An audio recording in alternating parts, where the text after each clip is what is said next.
Everyone, আসসালামু আলাইকুম। আশা করি আপনারা সবাই ভালো আছেন। আলহামদুলিল্লাহ আমিও ভালো আছি।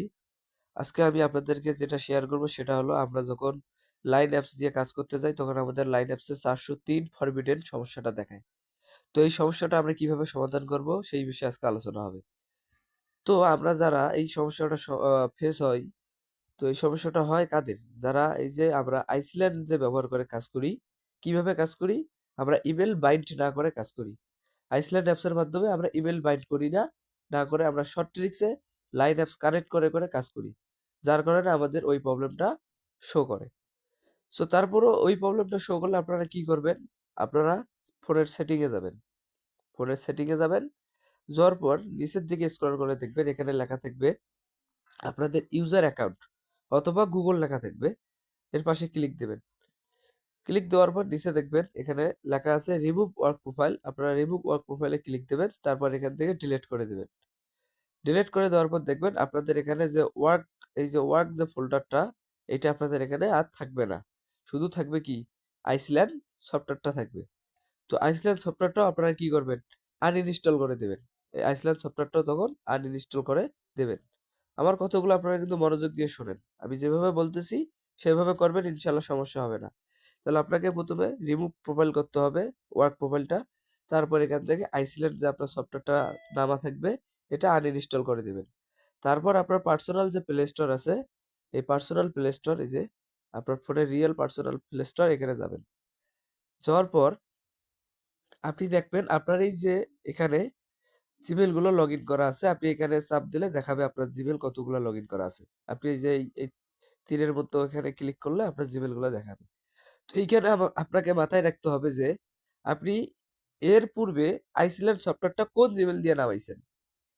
পূর্বে আপনি যে জিমেইল দিয়ে আইসল্যান্ড সফটওয়্যারটা নামাইছেন, এখন সেই জিমেইল দিয়ে না নামায় আপনি নতুন একটা জিমেইল দিয়ে সেই আইসল্যান্ড সফটওয়্যারটা নামাবেন। মনে করেন আমি আমার এই জিমেইলটা দিয়ে নামাইছি, এখন আমি এই জিমেইল দিয়ে আর নামাবো না। এই জিমেইলটা দিয়ে আমি কিন্তু ব্লক খেয়ে গেছি, যার কারণে আমার ফরম্যাটেড দেখাচ্ছে।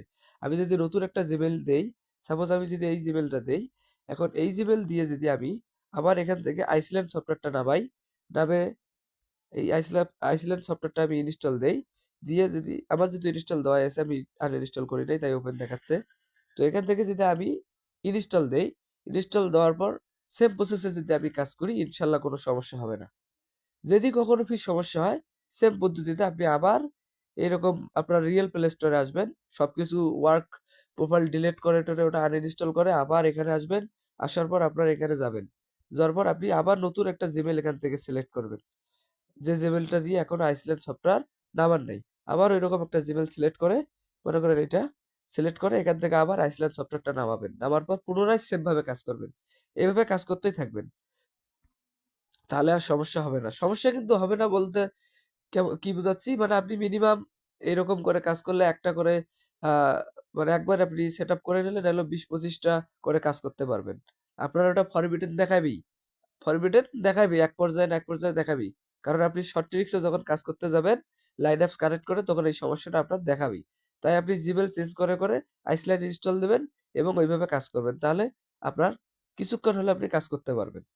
আর ইমেইল বাইন্ডিং করে যদি কাজ করেন তাহলে আপনার কোনো সমস্যা নাই। সো এরকম ভিডিও পেতে আমার চ্যানেলটি লাইক, সাবস্ক্রাইব অ্যান্ড শেয়ার করবেন। আর যদি ভিডিওটা আপনাদের ভালো লেগে থাকে অবশ্যই চ্যানেলটি সাবস্ক্রাইব করে রাখবেন। তো ধন্যবাদ সবাইকে, ভালো থাকবেন। আল্লাহ হাফেজ।